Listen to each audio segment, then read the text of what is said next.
नमस्कार दोस्तों, कैसे हैं आप लोग। उम्मीद करता हूं कि आप सभी लोग अच्छे होंगे। तो दोस्तों, मेरा नाम है आकाश और मैं आप सभी का स्वागत करता हूं अपनी YouTube channel A to Z study में।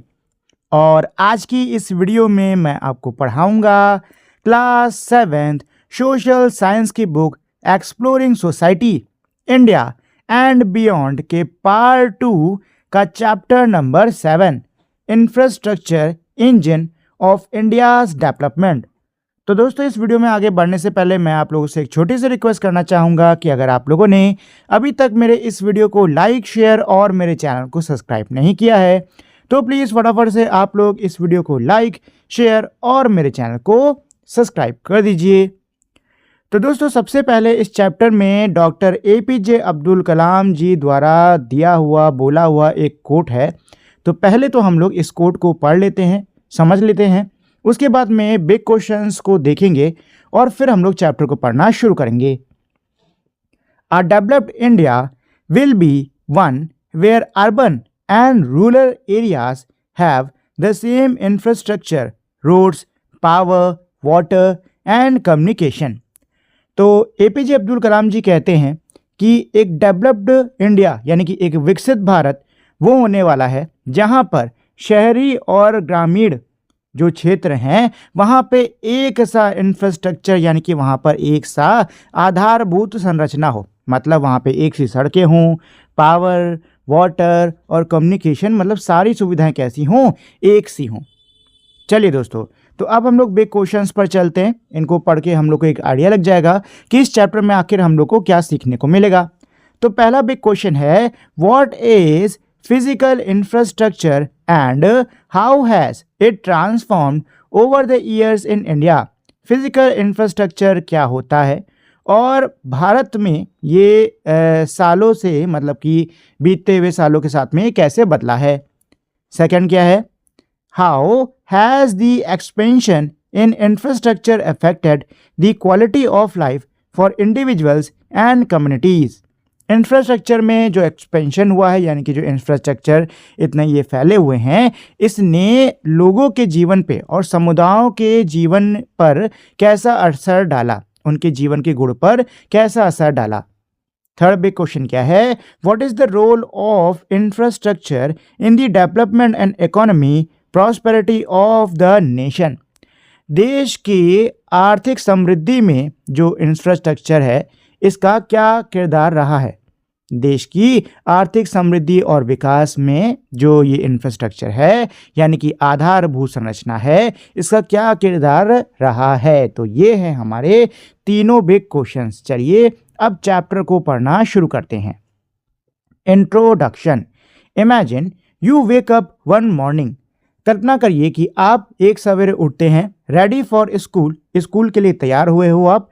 But when you step outside there are no roads. लेकिन जब आप बाहर निकलते हो तो कोई भी सड़क नहीं है। The buses are gone. जो बसें हैं वो सारी गायब हैं।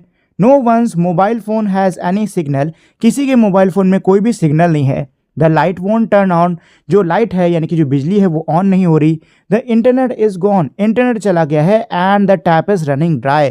और जो नल है उसमें पानी नहीं आ रहा है, नल आपका सूखा है। How would you reach school?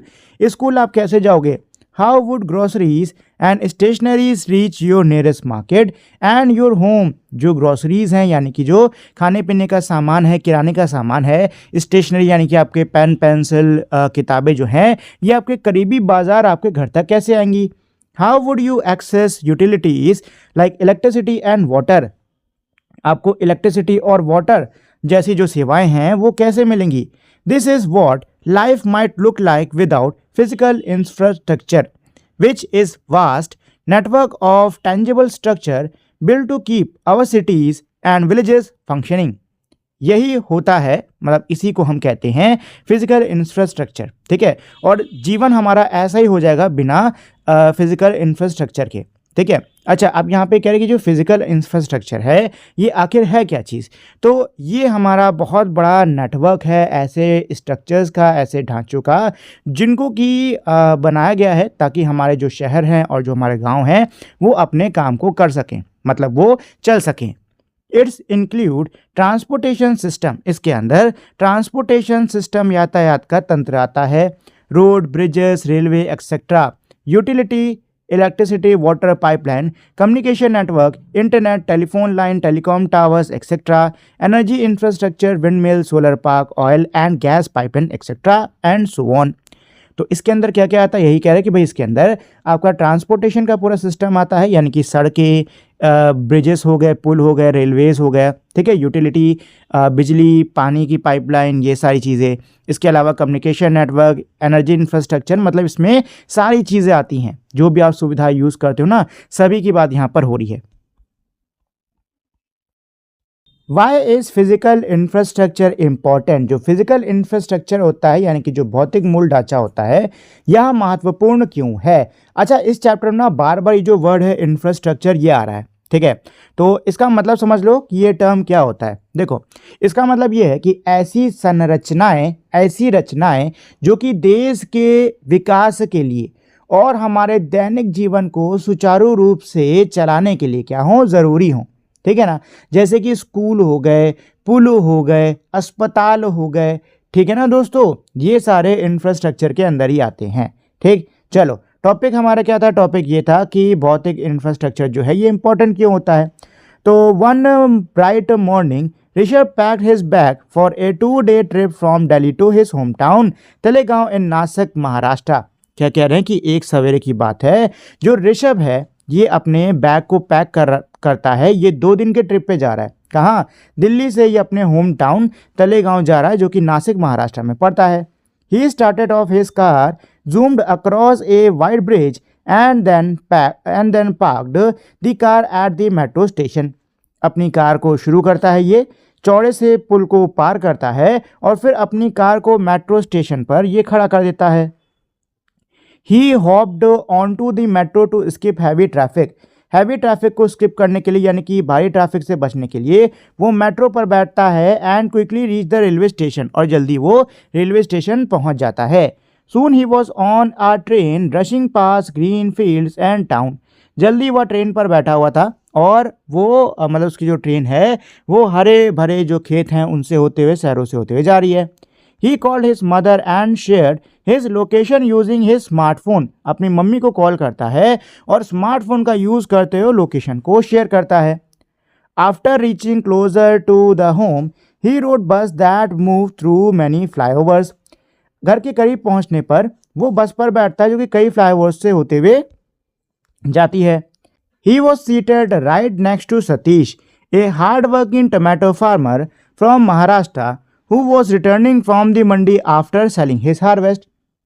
ये जो है ये सतीश के बगल में बैठा हुआ है, जो कि एक बहुत ही कड़ी मेहनत करने वाली, कड़े काम करने वाला एक टमाटर का किसान है महाराष्ट्र से, जो कि मंडी में अपने हार्वेस्ट यानी अपनी उपज, अपनी फसल को बेचकर लौट रहा है।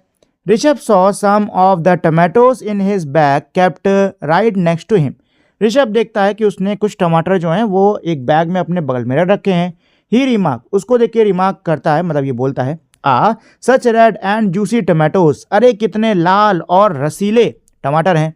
Satish told him that his juicy red tomatoes were not just a gift of sunshine and rain। Satish उसको बताता है कि उसके ये जो जूस से भरे हुए रसीले लाल टमाटर हैं ये सिर्फ और सिर्फ बारिश और सूरज की किरणों का तोहफा नहीं है। इट वॉज पॉसिबल, ये संभव हो पाया, बिकॉज क्योंकि canals and electric water pump helped irrigation, क्योंकि नहरों से और बिजली से चलने वाले वाटर पंप से सिंचाई करने में उसको सहायता मिली। Good roads help truck carry his tomatoes to the city. Good roads यानी अच्छी सड़कों से इसको सहायता मिली कि जो ट्रक्स हैं वो इसके टमाटर को शहर ला सके। Cold storage kept them fresh, cold storage से ये फ्रेश बने रहे। And the internet helped him know about the best inputs and market price, और इंटरनेट ने उसकी सहायता करी बेस्ट इनपुट के लिए, मतलब बेस्ट खेत में कब क्या डालना सही होगा ये जानने में, और इंटरनेट प्राइस और मार्केट प्राइसेस को जानने में, इंटरनेट ने मार्केट प्राइसेस को जानने में। They both wondered how important is the physical infrastructure which connect like a piece of a puzzle। ये दोनों ही वंडर करते हैं, मतलब ये दोनों ही सोचने लग जाते हैं कि जो ये फिजिकल इंफ्रास्ट्रक्चर है, यानी कि जो भौतिक मूल ढांचा है, ये कितना ज़्यादा महत्वपूर्ण होता है। ये किसी पजल के पीसेस की तरीके से होता है जो कि एक दूसरे से जुड़ जाते हैं, helping safe and timely travel of people and goods. सहायता देते हैं सुरक्षित रूप से और समय से चीज़ों और लोगों के सफ़र करने में। Finally Rishabh got off at the bus stand. अंत में जो ऋषभ है वो बस स्टैंड पर उतर जाता है। Boarded N auto rickshaw that dropped him at his door. फिर वो ऑटो रिक्शा पर बैठता है जो कि उसको उसके दरवाजे पर उतारता है। Physical infrastructure is the backbone of our nation. It makes life easier for people, communities, businesses and enable government to function smoothly. जो फिजिकल इंफ्रास्ट्रक्चर होता है, यानी कि जो भौतिक मूल ढांचा होता है, ये हमारे देश की रीढ़ की हड्डी है। इससे लोगों का जो जीवन है, समुदायों का, व्यापारों का जो जीवन है, ये काफ़ी ज़्यादा आसान हुआ है और इससे जो सरकार है वो भी स्मूथली काम कर पाती है। For instance, transport systems like road, railway, airways, and shipping connect people of origin or manufacturing of goods and services to the nearest market. For instance, उदाहरण के लिए ट्रांसपोर्ट सिस्टम जैसे कि रोड, रेलवे, एयरवे, शिपिंग, ये सभी जो हैं जहाँ पर भी चीज़ें बन रही हैं उसको और करीबी बाज़ार को जोड़ने में सहायता देती हैं।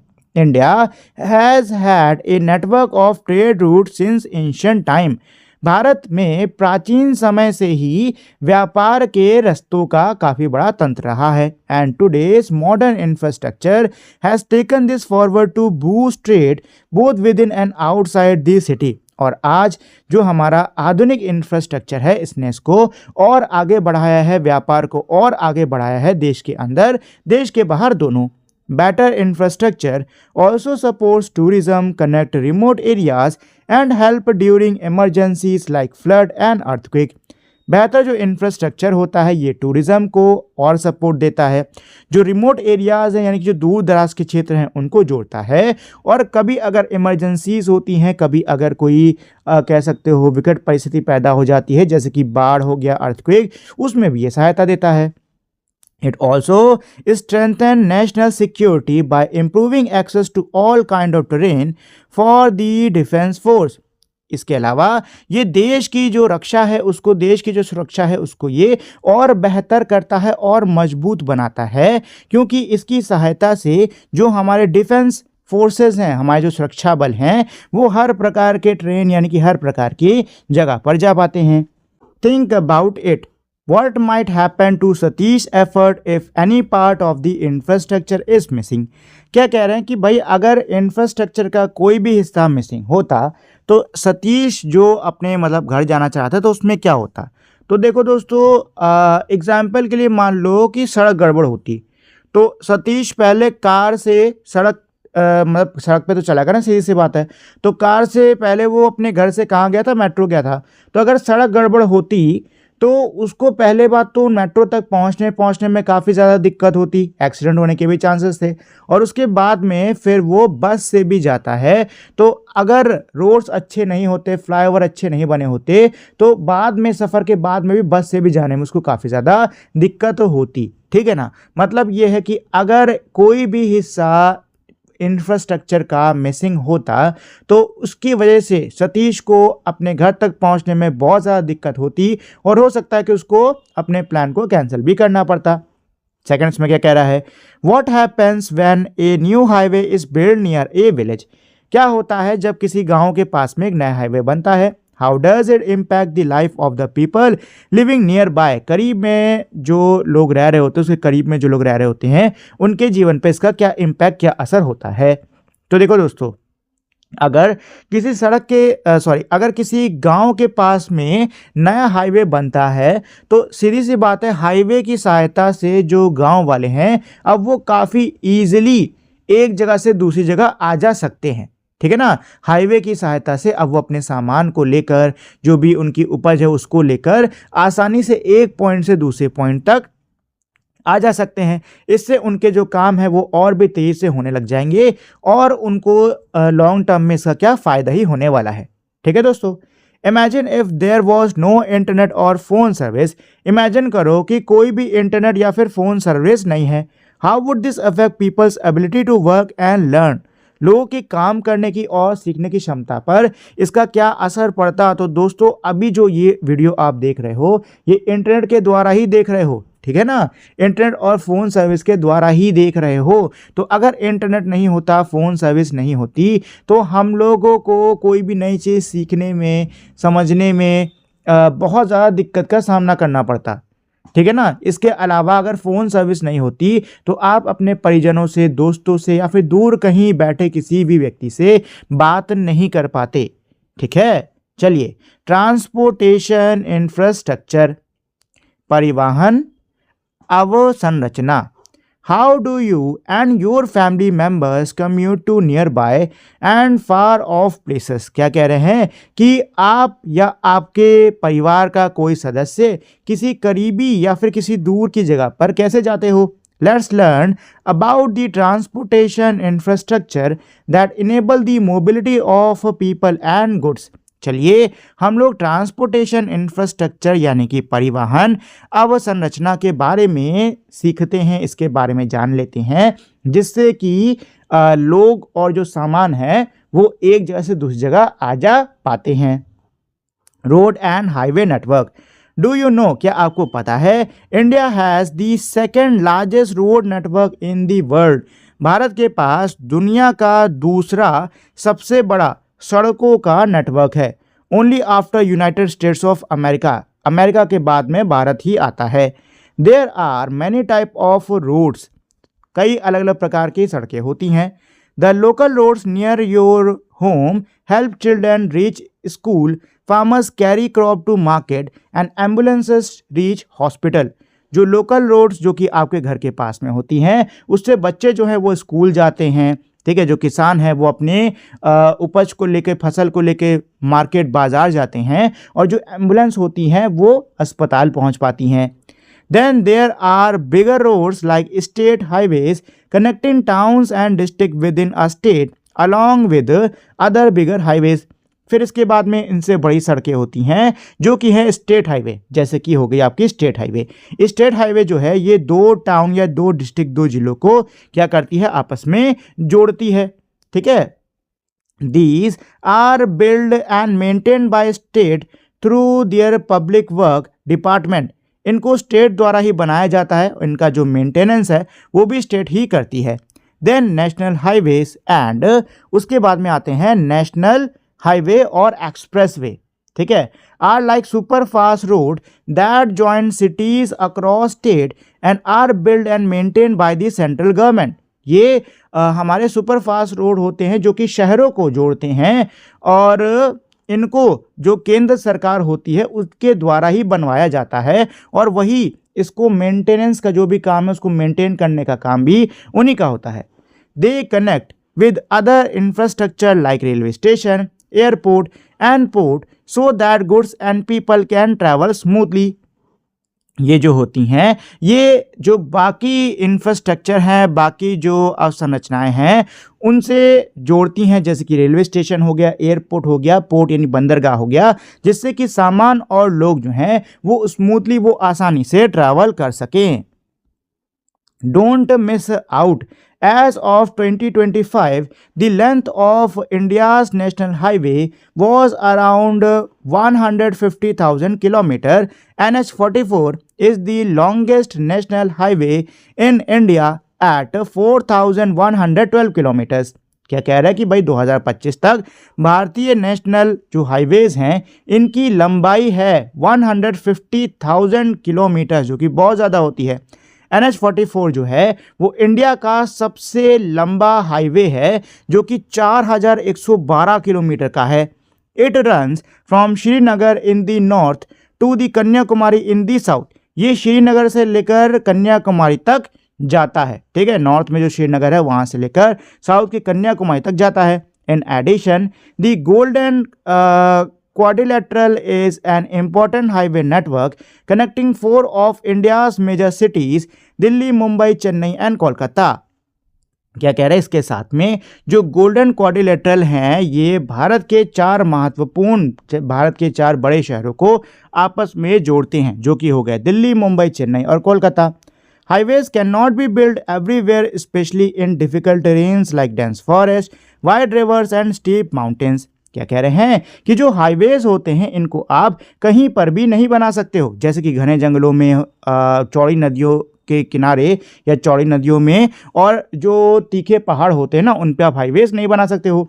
इन सच केसेस, ऐसे केसेस में bridges and tunnels enable ease of access, ऐसे केसेस में पुल बनाए जाते हैं, सुरंगें बनाई जाती हैं।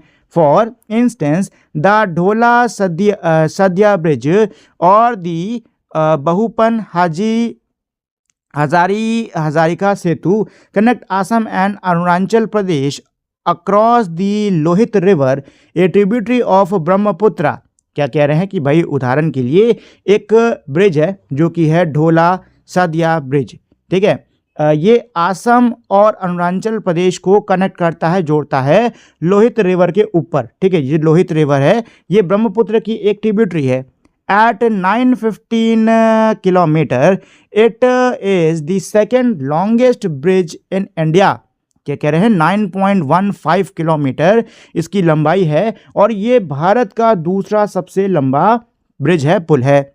Before it was built, people had to rely on ferries for travel, which did not work during floods।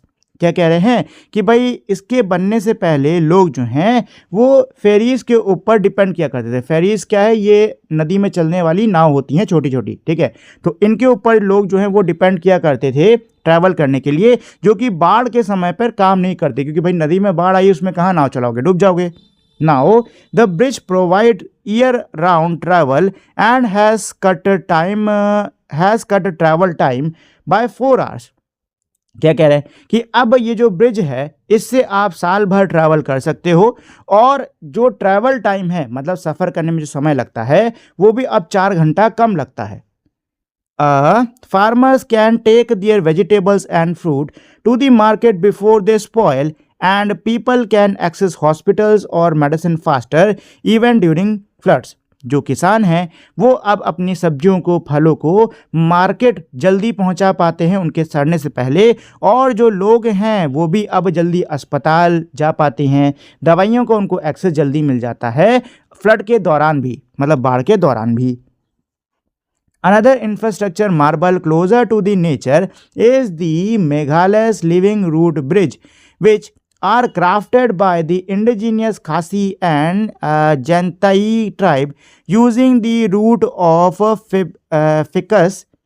एक और इंफ्रास्ट्रक्चर का जो मार्बल है, एक और संरचना का जो कह सकते हो अजूबा है, वो जो अच्छा ये जो है ना ये प्रकृति के बहुत ही करीब है। ये है मेघालय का लिविंग रूट ब्रिज। इसको लिविंग रूट ब्रिज क्यों कहते हैं, क्योंकि ये ना जड़ का बना हुआ है, ठीक है, जड़ों का बना हुआ है। और कैसे बना है, इसको जो है वहाँ के जो इंडिजीनियस ट्राइब्स हैं, मतलब वहाँ की जो जनजाति हैं खासी और जैनतई ट्राइब्स, इन्होंने बनाया है। और कैसे बनाया है, जो फिकस इलास्टिका ट्री होता है जिसको कि इंडियन रबर ट्री भी कहा जाता है, उसकी जड़ों से इसको बनाया है। They guide the route across stream with bamboo and palm trunk, and over many years the root grew stronger, twisted into natural bridges। क्या कह रहे हैं कि इन्होंने बांस की सहायता से या फिर जो पाम पेड़ होता है उसके तने की सहायता से इन्होंने जो जड़ें थी, इन पेड़ों की जो जड़ें थी उसको नदी के पार क्या करा, गाइड करा, ठीक है। और कई सालों से, मतलब कई साल समय बीतने पर ये जो जड़ें थी ये आपस में क्या हो गई, अच्छे से बंध गई, मजबूत हो गई, जिससे कि एक नेचुरल ब्रिज बनके तैयार हो गया। Some take decades or even centuries to mature and can last for hundreds of years. It's standing 15-30 metre high। क्या कह रहे हैं कि कुछ जो ब्रिजेस होते हैं ऐसे, उनको तैयार होने में डेकेड्स लग जाते हैं, सेंचुरीज लग जाती हैं, मतलब दशक लग जाते हैं, सदियां लग जाती हैं तैयार होने में, लेकिन ये एक बार बनने के बाद में कई 100 सालों तक खड़े रहते हैं और तकरीबन 15 से 30 मीटर की जो ऊंचाई है ना, उतनी ऊंचाई पे खड़े रहते हैं। These bridges are not just pathway but living and growing structure which have been nurtured over generation। ये जो ब्रिजेस हैं, जो पुल हैं, ये सिर्फ और सिर्फ मार्ग नहीं है, ये सिर्फ और सिर्फ रास्ते नहीं हैं, लेकिन ये एक जीता जागता, एक बढ़ता हुआ ढांचा है, बढ़ती हुई ये एक संरचना है जो कि पीढ़ी दर पीढ़ी जिसको कि नर्चर करा गया है। They are a reflection of the knowledge that local people have about nature। जो लोकल लोग हैं उनको प्रकृति को लेकर उनकी जो नॉलेज है, उनका जो ज्ञान है, ये उसको दर्शाता है। These bridges have a culture meaning too। ये जो पुल हैं इनकी कल्चर मीनिंग यानी कि इनकी सांस्कृतिक अर्थ भी है। Connecting one generation to another, ये एक पीढ़ी को दूसरी पीढ़ी से जोड़ता है। India's railway network. The British introduced railway in India in 1853 to transport raw materials like cotton and tea to the port for exporting them to Britain। जो ब्रिटिश हैं, जो अंग्रेज़ हैं, उन्होंने भारत के अंदर जो रेलवे है उसको 1853 में लाया था। किस लिए लाया था? ताकि जो कच्चा माल है जैसे कि कॉटन हो गया, चाय हो गई, ये उसको बंदरगाह तक ले जा सके और वहाँ से फिर Britain. Railway also helped British goods move across India. Railways की सहायता से जो अंग्रेजी सामान है वो भी भारत के अंदर मूव करता था, मतलब एक जगह से दूसरी जगह उसको पहुंचाया जाता था। And created a market for them, और उनके लिए उसने एक बाजार भी बनाया। In addition the system allowed the exploitation of resources and quicker movement of troops which help the British ensure tighter control over the vast Indian territory. इसके साथ साथ ये जो सिस्टम था, इससे जो संसाधन है इनका भी वो शोषण कर पाए और इसकी सहायता से वो अपने ट्रूप्स को यानी कि वो अपने सेना को काफ़ी जल्दी मूव कर सकते थे, जिससे कि जो ब्रिटिश हैं, जो अंग्रेज हैं, उनकी भारत की भूमि पर जो पकड़ है वो और भी ज़्यादा मजबूत हो गई। मतलब इसने अंग्रेज़ों की जो पकड़ है भारत की भूमि पर उसको और मजबूत करने में सहायता की। As the railway network expanded, trade grew, major markets developed, and new settlement emerged near railways। ये जो रेलवे नेटवर्क है, जैसे जैसे ये फैला, व्यापार बढ़ा, बड़े बड़े जो मार्केट हैं, बड़े बड़े जो बाजार हैं वो विकसित हुए और लोग जो हैं वो इन्हीं स्टेशंस के आसपास रहने लगे, मतलब नए सेटलमेंट इनके आसपास बनने लग गए। Railway became the life line for moving people and goods. Railway जो है ये एक लाइफ लाइन बन गया था लोगों को, चीज़ों को एक जगह से दूसरी जगह पहुंचाने का। टुडे, आज, the Indian railway carry over 20 million passengers every day. आज भारतीय रेलवे जो है ये रोज का 20 मिलियन पैसेंजर्स को लेकर जाता है। And is one of the cheapest train service in the world, और ये दुनिया की सबसे सस्ती ट्रेन सर्विसेज में से एक है।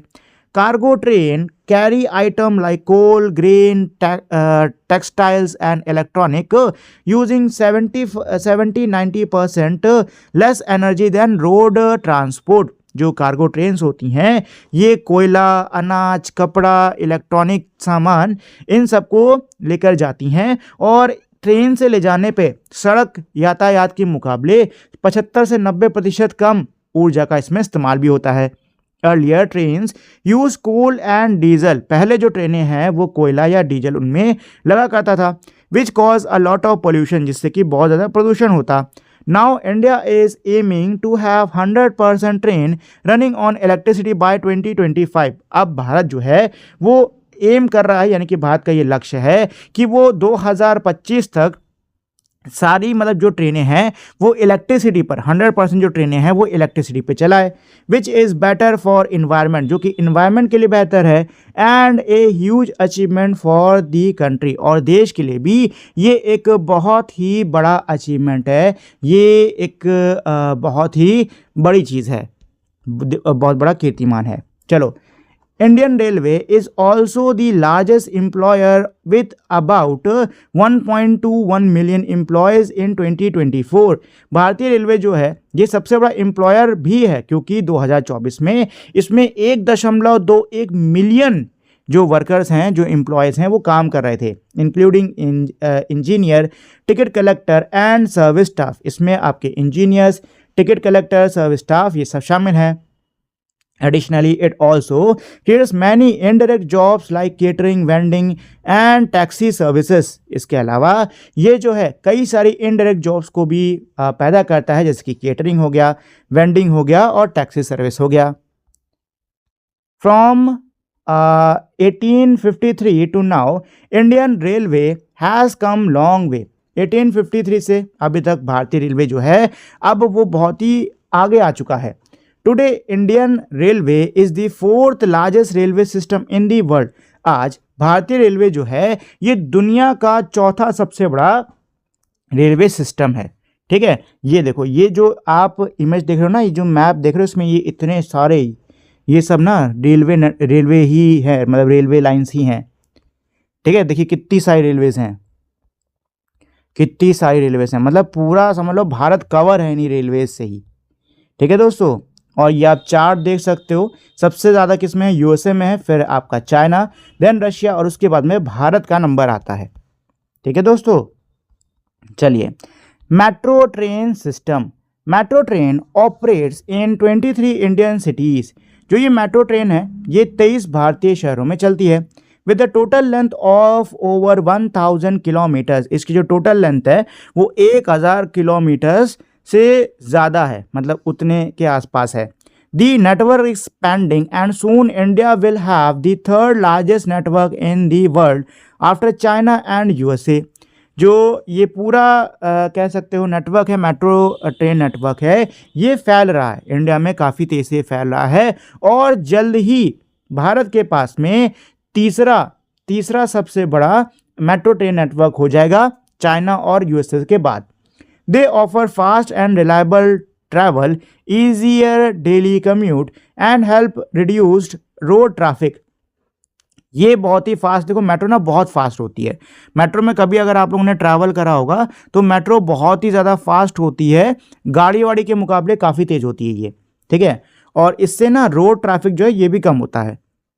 Bye running on underground and elevated tracks, metro train cut travel time and also lower pollution by using cleaner fuels like electricity. Some even use solar power like Delhi Metro. क्या कह रहे हैं कि भाई जो ये मेट्रो ट्रेन्स होती हैं ये आपकी अंडरग्राउंड ज़मीन के अंदर चलती हैं. एलिवेटेड प्लेटफॉर्म यानी कि उठी हुई मतलब जो ट्रैक्स होती हैं ना उसके ऊपर चलती हैं, जिससे कि टाइम भी कम लगता है. इसके अलावा इसमें पोल्यूशन भी कम होता है क्योंकि ये बिजली से चलती हैं और कुछ तो सोलर पावर पे चलती हैं, जैसे कि दिल्ली मेट्रो हो गई. Let's explore. हैव यू और your family member ever taken a train और आ मेट्रो. क्या कह रहे हैं कि क्या कभी आपने या आपके परिवार के किसी सदस्य ने ट्रेन या फिर मेट्रो ली है.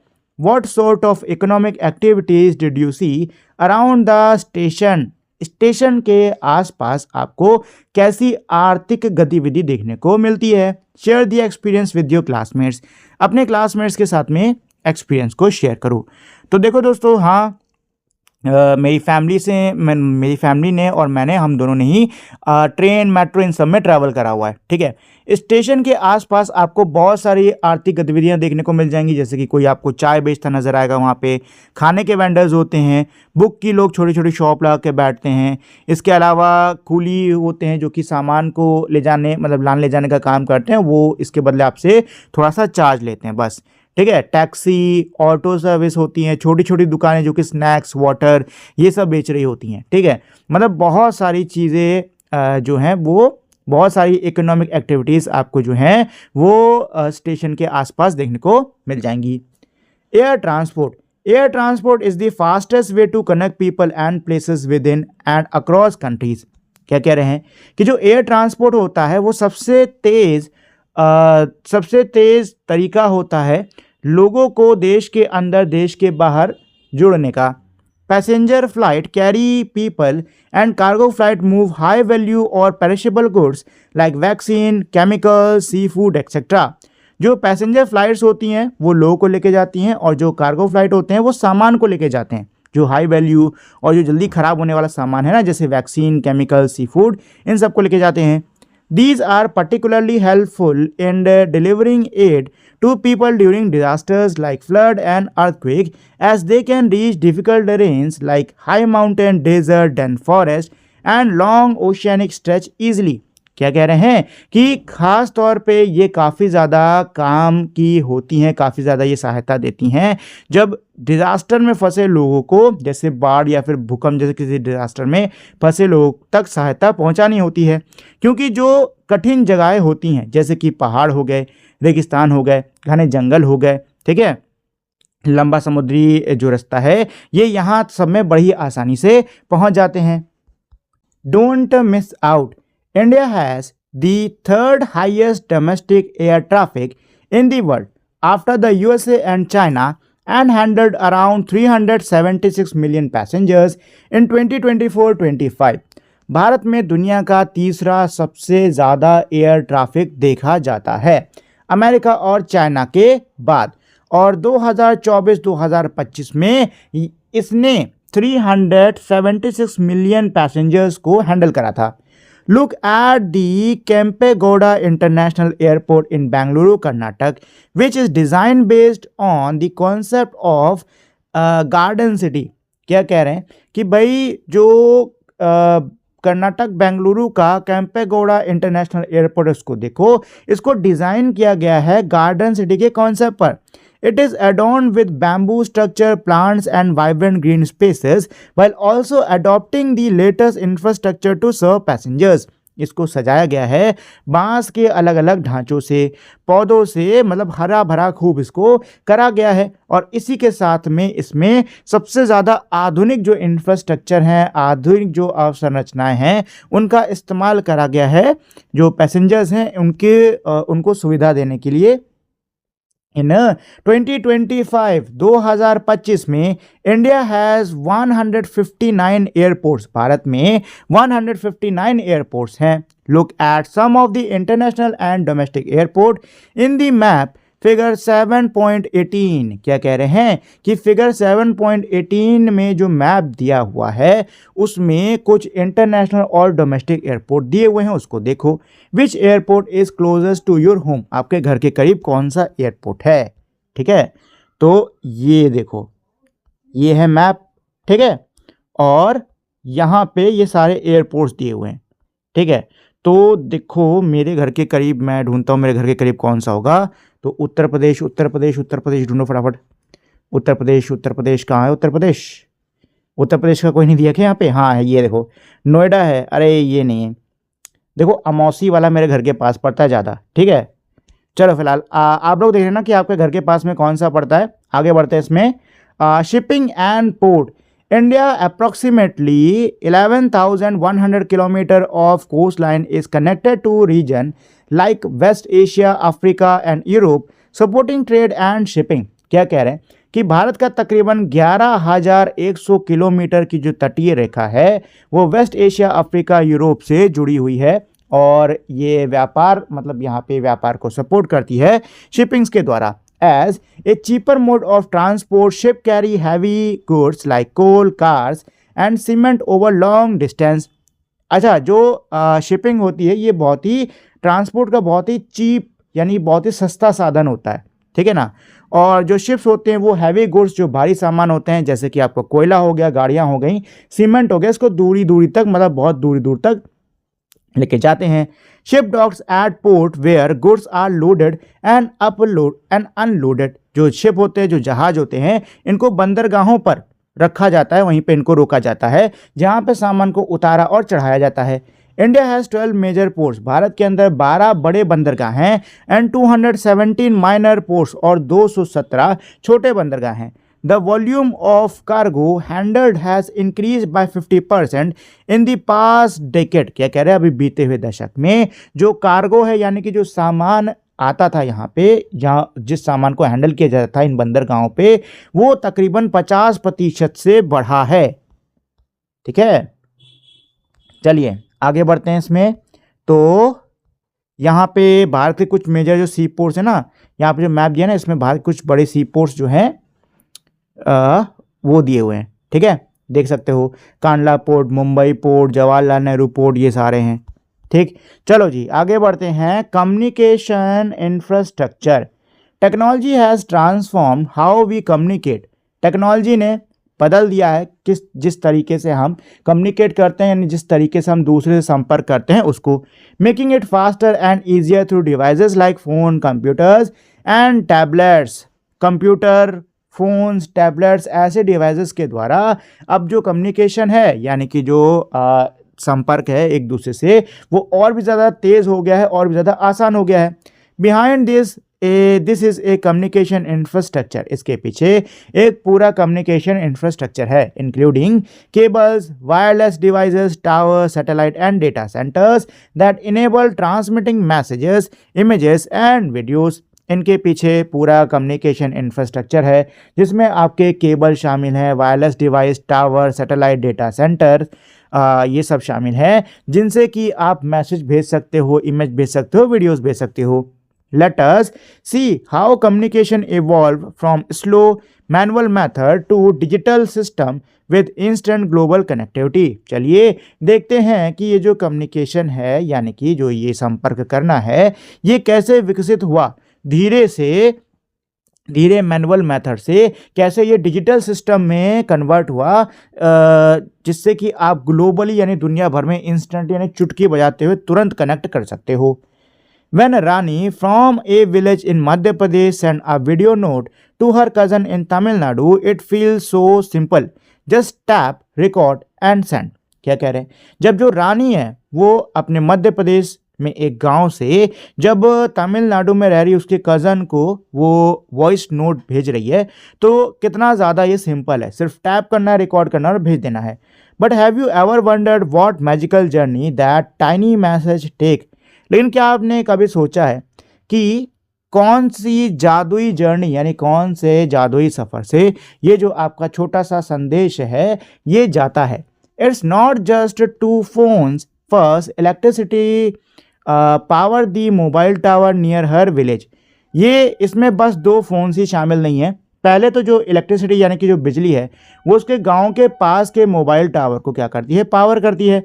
Then the message zips through the fibre cables buried under fields and road. उसके बाद में जो मैसेज है, जो संदेश है, वो खेतों के नीचे, सड़कों के नीचे जो दबा हुआ फाइबर केबल है उससे होते हुए जाता है, gets transmitted to satellite in space. Space में मौजूद जो सैटेलाइट है उस तक पहुंचता है, and travel through giant server buzzing in distant cities. और बड़े बड़े सर्वर्स से होते हुए, बड़े बड़े सिस्टम से होते हुए जो दूर के शहरों में लगे हुए हैं वहाँ से होते हुए जाता है, before finally popping up on her cousins phone. और ये फाइनली उसके कज़न के फ़ोन में जाके पॉप होता है, मतलब उसके फ़ोन में जाके पहुँचता है। The whole invisible world is working together just so one little namaste can reach across India. ये पूरा अदृश्य, ये पूरी जो अदृश्य दुनिया है ये काम कर रही है एक साथ में, ताकि एक छोटा सा जो नमस्ते है वो भारत के एक कोने से दूसरे कोने तक पहुंच सके। Think about it, which part of this process do you think are easiest to see in real life and which are completely invisible। क्या कह रहे हैं कि इस प्रोसेस का जो हमने ऊपर देखी है, इस प्रोसेस का कौन सा हिस्सा रियल लाइफ में देखना आसान है और कौन सा है जो कि पूरी तरीके से अदृश्य है। तो देखो दोस्तों, जो सर्वर्स होते हैं, ठीक है, इसके अलावा जो आपके फाइबर केबल्स हैं, इन सबको आप रियल लाइफ में देख सकते हो, ठीक है। लेकिन जो ट्रैवल कर रहा है आपका मैसेज, उसको आप नहीं देख सकते हो, मतलब सैटेलाइट तक गया है, सैटेलाइट से टावर पे, इस सबको आप नहीं देख सकते हो, ठीक है। चलो, through the advancement in the communication student can access online classes, digital libraries and educational video even in remote areas.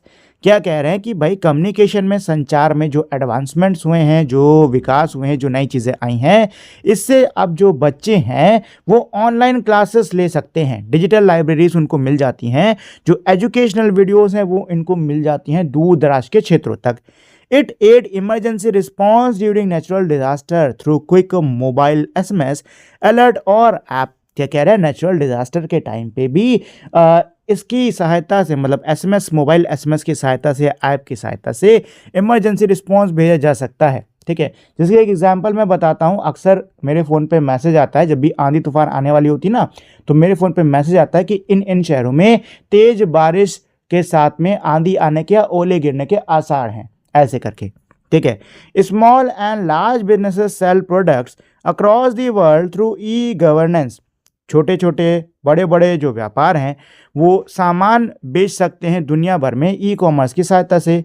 From quick online payment to e governance where citizens can apply for document, file complain और get information easily. Progress in communication infrastructure has promoted ease of living for communities. क्या कह रहे हैं कि भाई जल्दी से जो ऑनलाइन पेमेंट हो जाती है उससे लेकर ई गवर्नेंस तक, जहाँ पे जो नागरिक हैं वो किसी भी डॉक्यूमेंट के लिए अप्लाई कर सकते हैं, अपनी कोई कंप्लेंट को फाइल कर सकते हैं या कोई जानकारी आसानी से निकाल सकते हैं। संचार अवसंरचना ने जो जीवन है, मतलब समुदायों का जो जीवन है, इसको और भी ज़्यादा आसान बना दिया है। हमारा आपका जो जीवन है इसको और भी ज़्यादा आसान बना दिया है। Don't miss out, J.C. Bose, the man who invented wireless transmission. Jagdish Chandra Bose, 1858-1937, was an Indian scientist who pioneered wireless transmission using microwave in the millimeter range. Jagdish Chandra Bose, जिनका जन्म 1858 में और मृत्यु 1937 में हुई, ये एक भारतीय वैज्ञानिक थे जिन्होंने मिलीमीटर रेंज में माइक्रोवेव का इस्तेमाल करते हुए वायरलेस ट्रांसमिशन की शुरुआत करी। इन 1895 में ही showed in an experiment in Calcutta that signals could pass through a wall using a bell and remote control gun.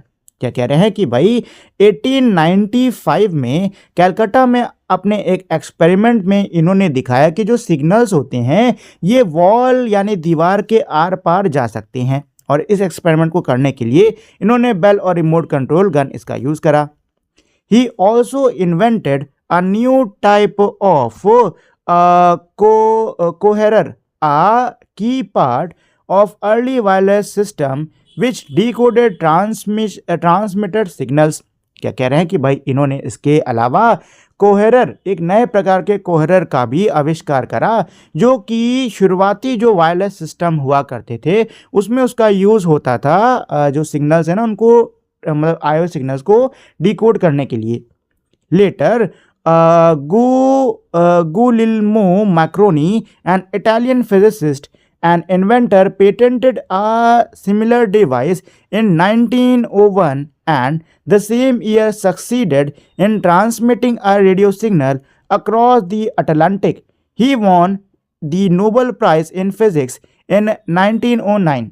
क्या कह रहा है कि भाई बाद में चल के गुलिल्मो मैक्रोनी एक इटालियन फिजिसिस्ट हैं और एक इन्वेंटर हैं, इन्होंने ऐसे ही एक डिवाइस को पेटेंट करवाया 1901 में, ठीक है। और उसी वर्ष में इन्होंने कामयाबी के साथ में रेडियो सिग्नल जो हैं उनको भेजा अटलांटिक के पार, और इसके लिए इनको फिजिक्स में 1909 में नोबेल प्राइज भी दिया गया। Despite the challenging research condition Indian scientists had to face at that time, J.C. Bose invented many devices such as Galena crystal detector. Galena is a common lead orb which was an early type of semiconductor, antennas, waveguide, etc. क्या कह रहे हैं कि भाई उस समय भारतीय वैज्ञानिकों को कई मुश्किल परिस्थितियों का सामना करना पड़ता था। इन सब के बावजूद जेसी बोस ने कई सारे डिवाइसेस, कई सारे उपकरणों का आविष्कार करा, जैसे कि गैलेना क्रिस्टल डिटेक्टर, जो कि शुरुआती तरह का, मतलब शुरुआत में एक तरीके का सेमीकंडक्टर हुआ करता था, ठीक है। इसके अलावा एंटेना, वेवगाइड वगैरह इन्होंने इन सब का भी आविष्कार करा। But rarely bother to patent his invention. लेकिन ये अपने जो इन्वेंशन, जो आविष्कार है ना, उनका पेटेंट नहीं करवाते थे, मतलब उनको ना अपने नाम पे दर्ज नहीं करवाया करते थे ये, ठीक है। उन्होंने परवाह नहीं करी इस चीज़ की। This did not help his invention gain international recognition, although he received several honours also for his pioneering research on plant physiology. क्या कह रहे हैं कि भाई इसकी वजह से एक तरीके से उनके जो आविष्कार थे उनको अंतर्राष्ट्रीय पहचान एक तरीके से नहीं मिल पाई, ठीक है। Although he received several honours also for his pioneering research on plant physiology. वैसे तो उन्हें उनकी प्लांट फिजियोलॉजी पर इन्होंने जो रिसर्च करी है इसके लिए इनको कई सारे सम्मान दिए गए। He created the Bose institute इन 1917। 1917 में इन्होंने बोस इंस्टीट्यूट को बनाया। which has promoted much research in physics, biology and environmental science, जिसने कि फिजिक्स, बायोलॉजी और एनवायरमेंटल साइंस की फील्ड में कई ज़्यादा रिसर्च को क्या करा है, प्रमोट करा है।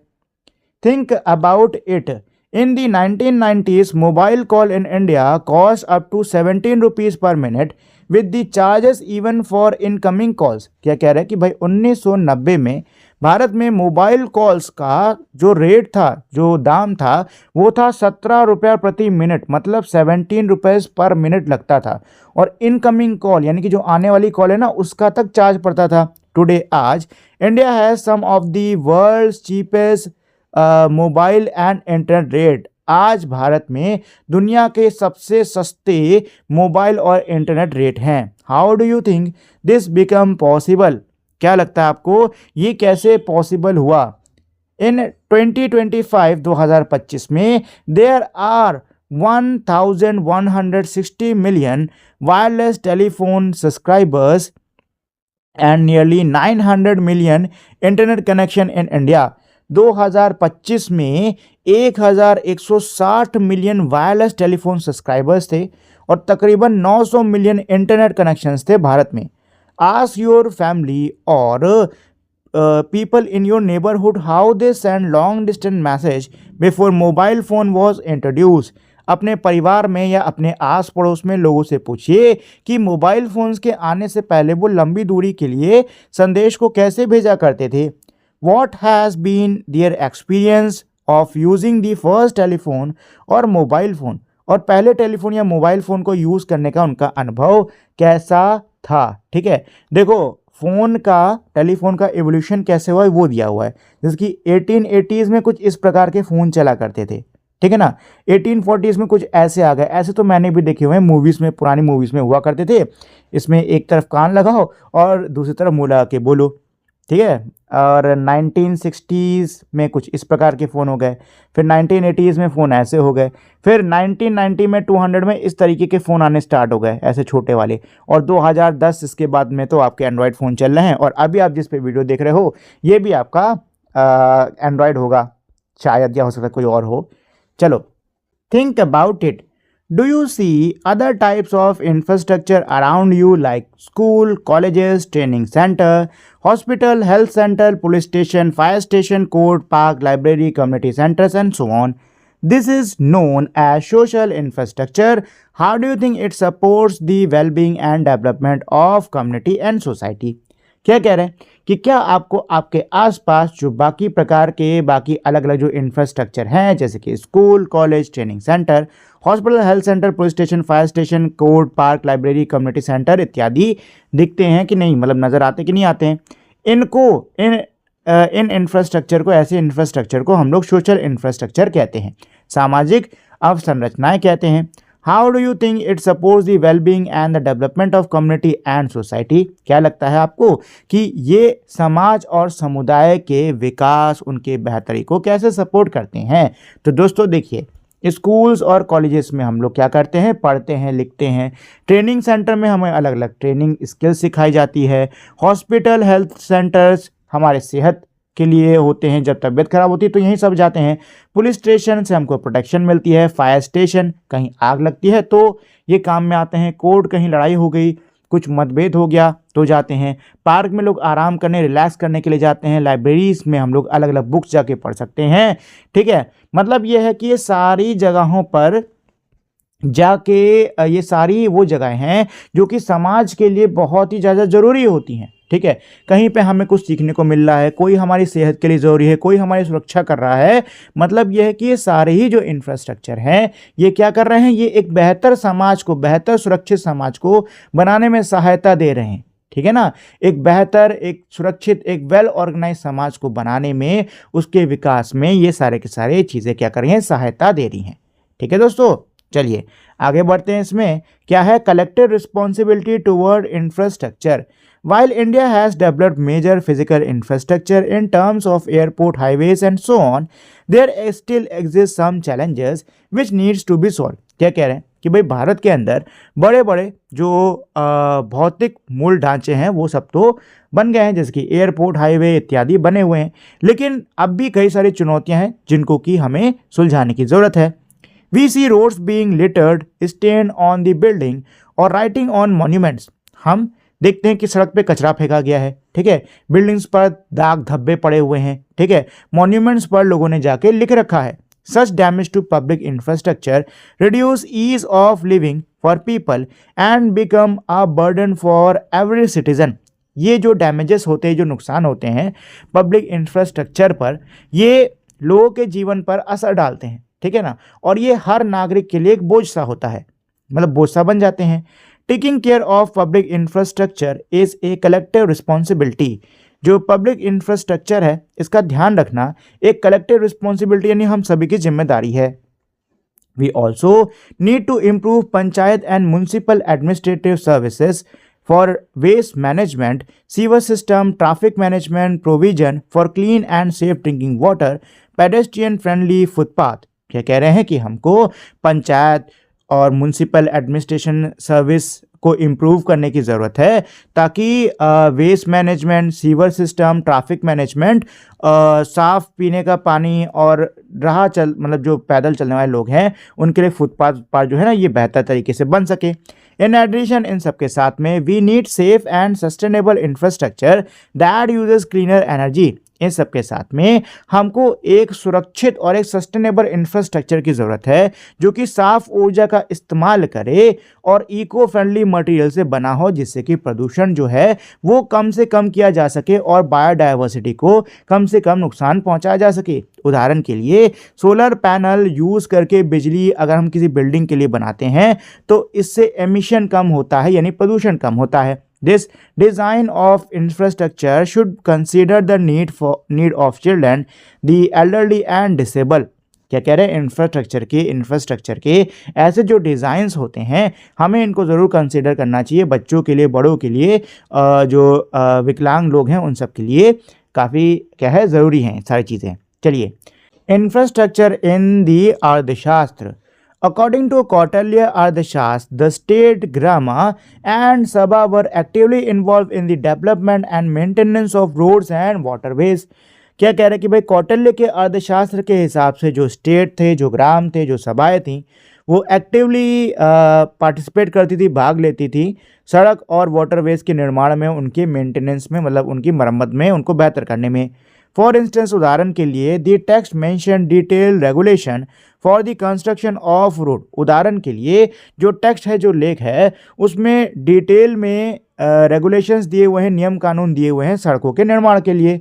Where the janpad were to have road of different width based on the nature of traffic that connected town, villages and neighbouring countries. जहाँ पे जो जनपद हैं वहाँ पे जो सड़क बनेगी वो अलग अलग चौड़ाई की होगी और ये इस चीज़ पर आधारित होगा कि वहाँ पर ट्रैफिक कैसा रहता है, ठीक है, वहाँ पे शहरों से, गाँव से, पड़ोसी देशों से आने वाला जो ट्रैफिक है वो कैसा रहता है। For example, royal highways roads in the countryside, port towns and road leading to villages should be 16 metre wide.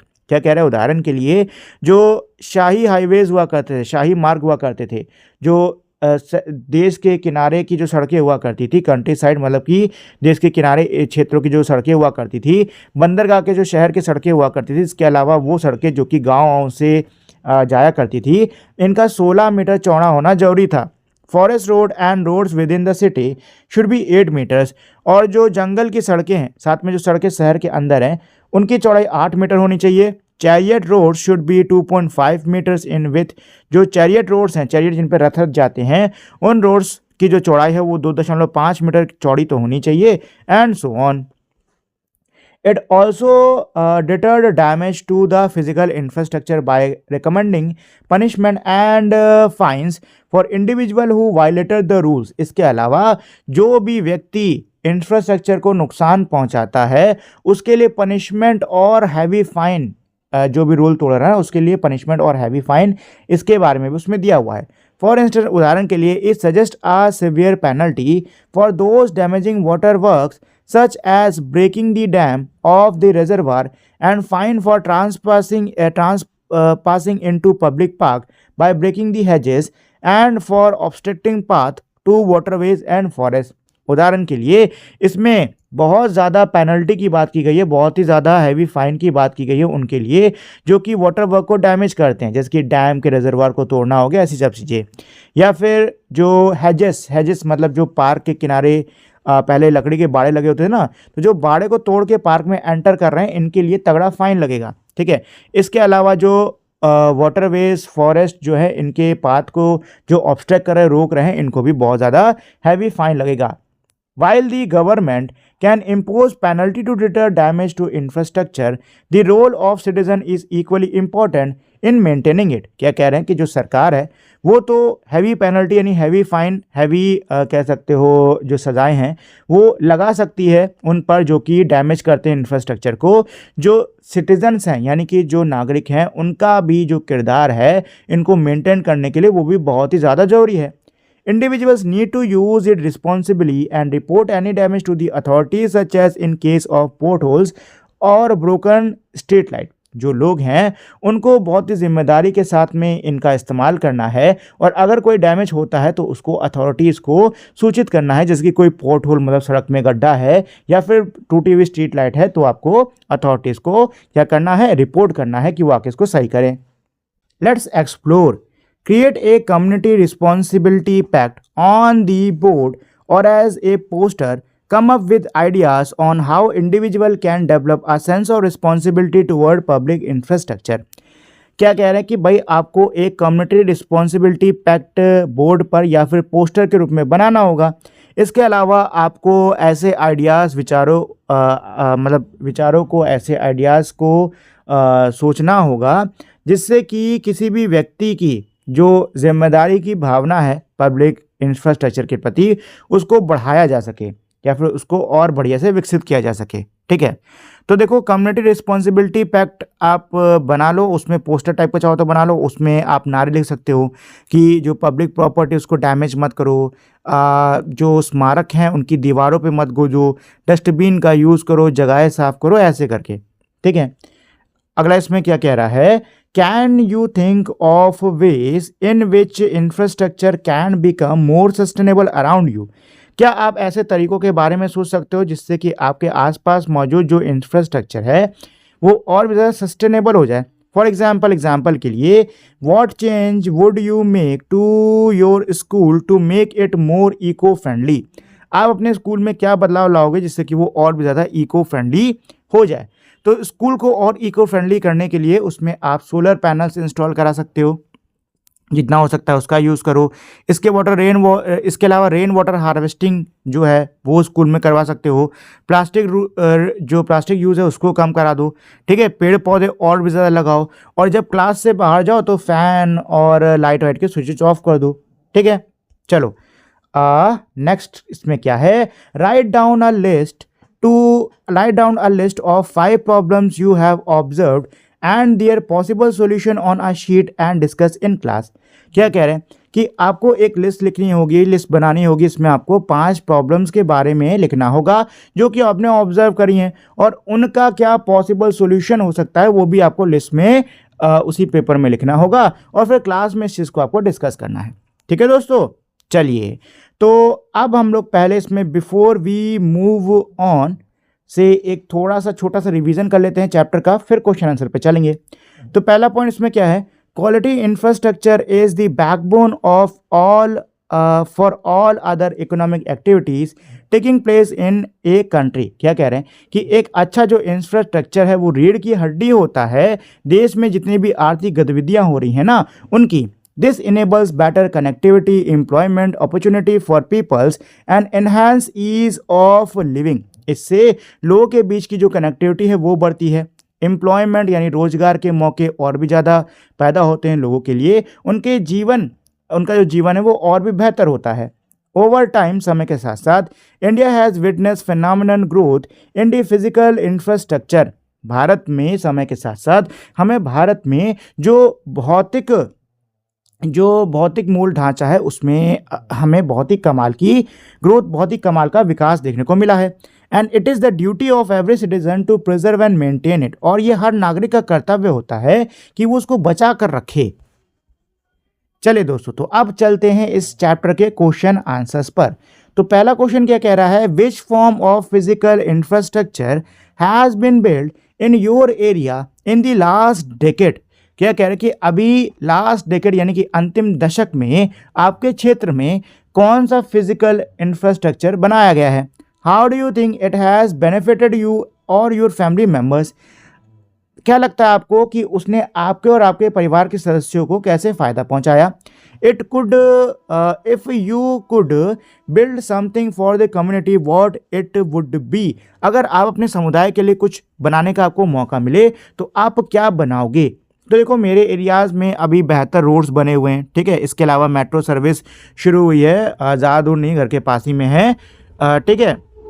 अच्छा, इन सब से क्या है कि भाई ट्रैवल करने का ना टाइम बहुत ज़्यादा कम हो गया। इसके अलावा काफ़ी मतलब ट्रैफिक बहुत दिक्कत होती थी ना, तो अब इन सब की वजह से उतनी ट्रैफिक की दिक्कत नहीं होती। मतलब दिक्कत अब भी होती है लेकिन उतनी नहीं होती है, ठीक है, पहले से बेटर है, ठीक। अच्छा, अगर मुझे कुछ बनाने का मौका मिले तो मैं क्या बनाऊंगा, तो मैं बनाऊंगा हॉस्पिटल, ठीक है ना। मैं बनाऊंगा हॉस्पिटल जिससे कि हेल्थ केयर जो है वो और भी ज़्यादा क्या हो, बेहतर हो लोगों का, ठीक है दोस्तों। चलो क्वेश्चन नंबर 2 पे चलते हैं। तो क्वेश्चन 2 क्या कह रहा है इसमें, how does infrastructure like ports, highways and airport create jobs in different part of the country. Port, बंदरगाह, हाईवे, एयरपोर्ट, जो ऐसे जो इंफ्रास्ट्रक्चर होते हैं वो देश के अलग अलग हिस्सों में नौकरियों को कैसे बनाते हैं, कैसे पैदा करते हैं। Can you think of indirect way people benefit from it. क्या आप इनडायरेक्ट तरीकों को सोच सकते हो जिससे कि लोगों को इससे क्या हुआ हो, फायदा हुआ हो, ठीक है। देखो, पोर्ट्स, हाईवे, एयरपोर्ट जो होते हैं ये इनमें बहुत सारी जो जॉब्स हैं ना वो क्रिएट होती हैं, ठीक है। इनमें worker, driver, engineer, service staff, इन सब की जॉब होती है। इसके अलावा इनडायरेक्टली भी ये लोगों की काफ़ी ज़्यादा क्या करता है, हेल्प करता है, ठीक है ना। जैसे कि किसान जो हैं वो दूर दूर के बाज़ारों तक या दूर दराज तक अपने सामान को बेहतर सड़कों से बढ़िया से भेज सकते हैं। इससे टूरिज़्म भी बढ़ता है, ठीक है। इसके अलावा होटल और दुकान जो हैं ये भी ग्रो करती हैं। ट्रांसपोर्ट सर्विस जो है ये भी एक्सपेंड होती है।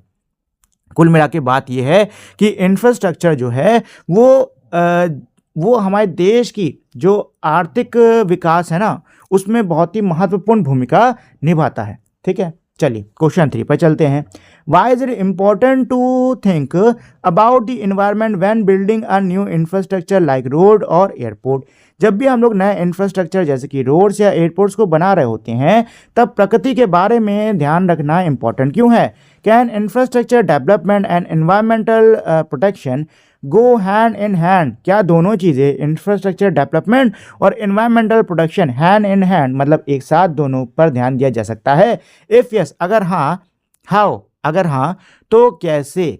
देखो दोस्तों, कंस्ट्रक्शन करने पे मतलब कि अगर आप किसी चीज़ को बनवा रहे हो तो नेचर को नुकसान तो होता ही होता है, ठीक है ना।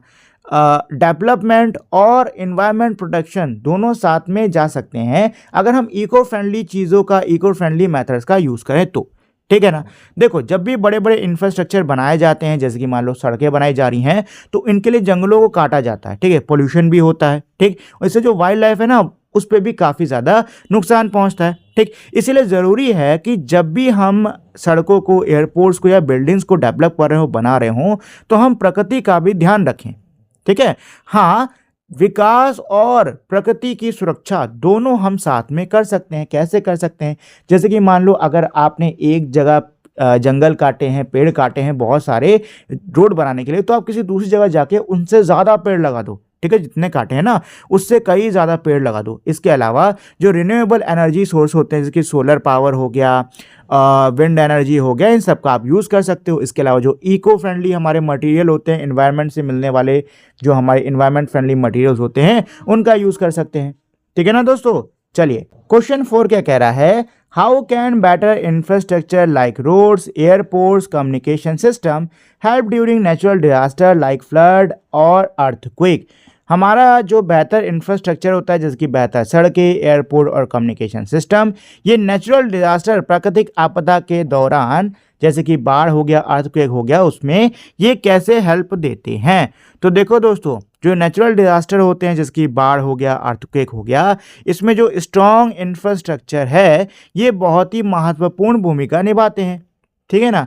क्योंकि देखो रोड्स और ब्रिजेस के सहायता से जो रेस्क्यू टीम है वो बहुत ही आसानी से अफेक्टेड एरियाज में जा सकती हैं। इसके अलावा जो एयरपोर्ट होता है इससे रिलीफ मटेरियल जो है वो आपके ग्रसित क्षेत्रों में, सॉरी एयरपोर्ट कह रहा हूँ, जो हेलीकॉप्टर्स होते हैं, जो एरोप्लेन्स होते हैं, मतलब जो आपके हवाई साधन होते हैं, उससे आप बहुत ही आसानी से जो ग्रसित क्षेत्र है ना वहाँ पे आप रिलीफ जो मटेरियल है उसको पहुंचा सकते हो। इसके अलावा जो कम्युनिकेशन सिस्टम है इसकी सहायता से पहले तो आप अर्ली वार्निंग दे सकते हो। इसके अलावा लोग जहां पे फंसे हुए हैं वो अपनी जानकारी दे सकते हैं और वहां पे जाके उनको रेस्क्यू किया जा सकता है, उनकी सहायता की जा सकती है। इसके अलावा हॉस्पिटल और जो इमरजेंसी सर्विसेज होती हैं ये जीवन को बचाने का काम करती हैं। तो कुल मिला के बात यह है कि बेहतर इंफ्रास्ट्रक्चर जो है इससे प्राकृतिक आपदा के दौरान जान माल दोनों का ही जो नुकसान है ना वो काफ़ी ज़्यादा क्या होता है, कम हो जाता है, ठीक है। क्वेश्चन 5 क्या कह रहा है, have you ever notice people misusing public spaces like scribbling on wall, breaking street lights और damaging benches, what are its consequences, write your observation and suggest solution to prevent it. क्या कह रहे हैं कि क्या कभी आपने नोटिस करा है लोगों को पब्लिक स्पेस को मिसयूज़ करते हुए, जैसे कि दीवार पे वो कुछ गोश्त देते हैं या फिर कोई स्ट्रीट लाइट तोड़ देते हैं या फिर बेंच को नुकसान पहुंचाते हैं। तो उसके कॉन्सिक्वेंसेस क्या थे, अपना ऑब्जर्वेशन लिखो, साथ ही में सॉल्यूशन, ऐसी घटना दोबारा ना हो तो उसको रोकने के लिए सॉल्यूशन भी सजेस्ट करो, ठीक है। तो देखो दोस्तों, अक्सर हमें ये सारी चीज़ें देखने को मिल जाती हैं, ठीक है ना।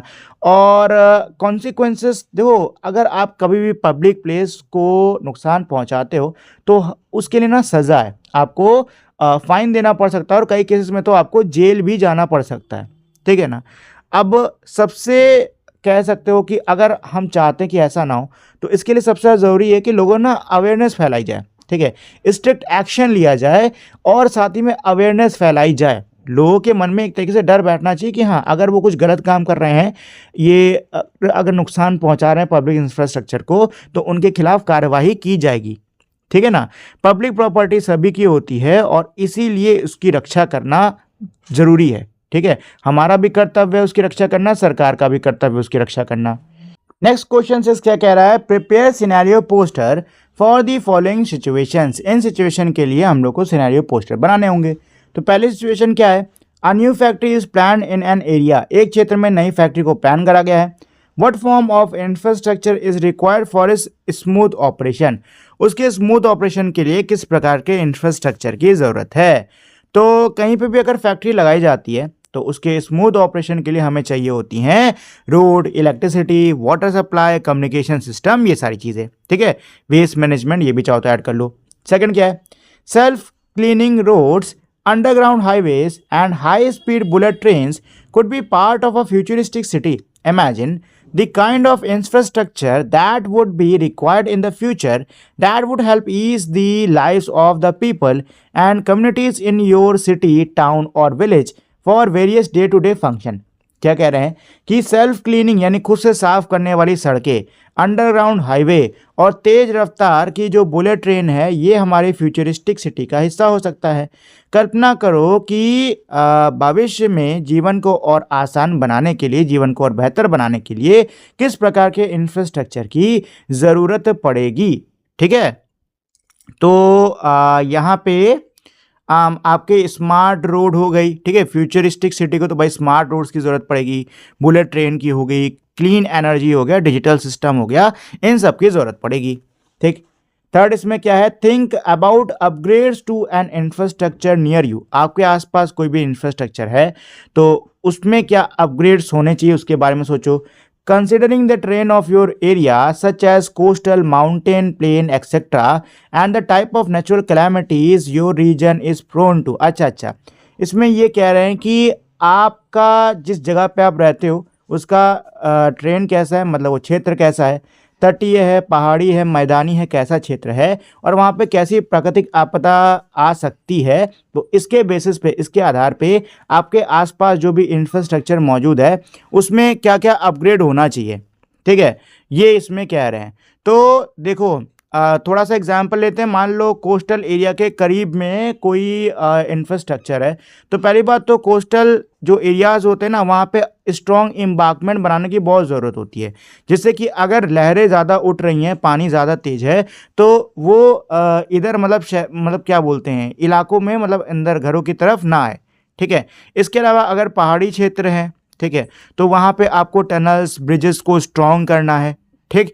इसके अलावा अगर प्लेन्स हैं तो चौड़ी सड़कें बनानी है, ड्रेनेज सिस्टम प्रॉपर करना है, ठीक है। ये सारी चीज़ें मतलब ये सारे अपग्रेड की ज़रूरत पड़ सकती है आपके आसपास मौजूद इंफ्रास्ट्रक्चर को। ये तो मैंने कुछ एग्जाम्पल दिए थे, आप अलग अलग जगह के हिसाब से अलग अलग इसमें चीज़ें बता सकते हो, ठीक है।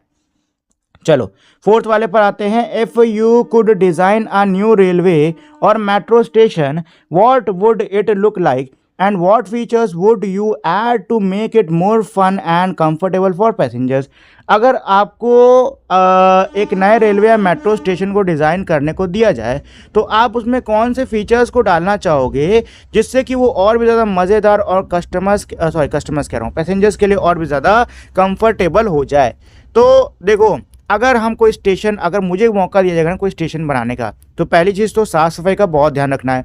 प्लेटफॉर्म क्लीन होना चाहिए, टिकट काउंटर क्लीन होना चाहिए, सब कुछ होना चाहिए, ठीक है। इसके अलावा डिजिटल इन्फॉर्मेशन बोर्ड होना चाहिए, लिफ्ट होनी चाहिए, रैंप होनी चाहिए, खाने की अलग से जगह होनी चाहिए, पीने के लिए साफ़ पानी होना चाहिए, टॉयलेट्स होनी चाहिए, सिटिंग एरिया होना चाहिए जहाँ पे पैसेंजर जो है आराम से बैठ के वेट कर सकते हैं अगर ट्रेन में लेट हो रही है तो, ठीक है।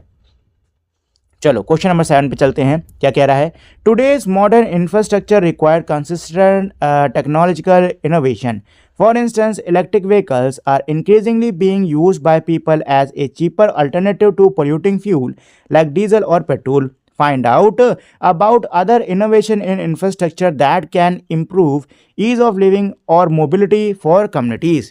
देखो क्या कह रहे हैं कि आज का जो हमारा मॉडर्न इंफ्रास्ट्रक्चर है इसको टेक्नोलॉजिकल इनोवेशन की क्या है, काफ़ी ज़रूरत है। मतलब कि लगातार टेक्नोलॉजीज़ में विकास, इन सब की काफ़ी क्या है ज़रूरत होती है, ठीक है। उदाहरण के लिए इलेक्ट्रिक व्हीकल्स का लोग जो हैं वो अब ज़्यादा यूज़ कर रहे हैं डीजल पेट्रोल के व्हीकल के कंपैरिजन में। क्यों? क्योंकि ये एक चीपर अल्टरनेटिव है। मतलब फ्यूल ये काफ़ी महंगा चलता है ना डीजल पेट्रोल, इसके कंपैरिजन में इलेक्ट्रिसिटी काफ़ी चीपर होती है और क्लीन भी होती है, ठीक है। अब इसमें यही कह रहा है कि भाई अब आपको पता करना होगा जो इंफ्रास्ट्रक्चर में जो इनोवेशन हुआ है उसके बारे में, ठीक है। इंफ्रास्ट्रक्चर में जो भी इनोवेशन इस समय पर हो रहा है जिससे लोगों के जीवन और भी बेहतर हो रहे हैं और भी आसान बन रहे हैं, उसके बारे में आपको पता करना और यहाँ पे लिखना है, ठीक है। तो चलो कुछ जो मॉडर्न टेक्नोलॉजीज आती हैं उन पर बात कर लेते हैं इस वाले क्वेश्चन में। तो जैसे इलेक्ट्रिक व्हीकल आजकल काफ़ी आ रहे हैं, ठीक है। सोलर पावर्ड बिल्डिंग्स, मतलब इमारतों के ऊपर खूब बड़े बड़े सोलर पैनल लगा दिए जाते हैं जिससे कि उनकी बिजली की काफ़ी मांग उससे पूरी हो जाए। स्मार्ट ट्रैफिक लाइट आ गए हैं, डिजिटल टिकटिंग हो गई है, अब तो ऑनलाइन पेमेंट है, ऑनलाइन भाई पे कर सकते हो, हाई स्पीड ट्रेन्स आ गई हैं। इन सब से क्या हुआ है भाई, पोल्यूशन कम हुआ है, समय काफ़ी बचता है, मोबिलिटी बढ़ी है और जो डेली लाइफ है ना लोगों की और समुदायों की, वो और भी ज़्यादा आसान और भी ज़्यादा बढ़िया हो गई है, ठीक है दोस्तों। चलिए, तो ये तो था हमारा इस चैप्टर का लास्ट क्वेश्चन। इसी के साथ में जो पूरा चैप्टर है ये पूरा का पूरा कंप्लीट हो गया है। उम्मीद करता हूँ आपको ये चैप्टर बढ़िया से समझ में आ गया होगा, साथ ही में आपको इसको पढ़ने में मज़ा भी आया होगा। जाने से पहले दोस्तों एक छोटी सी रिक्वेस्ट करना चाहूँगा कि अगर आप लोगों ने अभी तक मेरे इस वीडियो को लाइक, शेयर और मेरे चैनल को सब्सक्राइब नहीं किया है तो प्लीज़ फटाफट से आप लोग इस वीडियो को लाइक, शेयर और मेरे चैनल को सब्सक्राइब कर दीजिए। तो अब हम लोग मिलेंगे हमारी अगली वीडियो में, तब तक के लिए नमस्कार।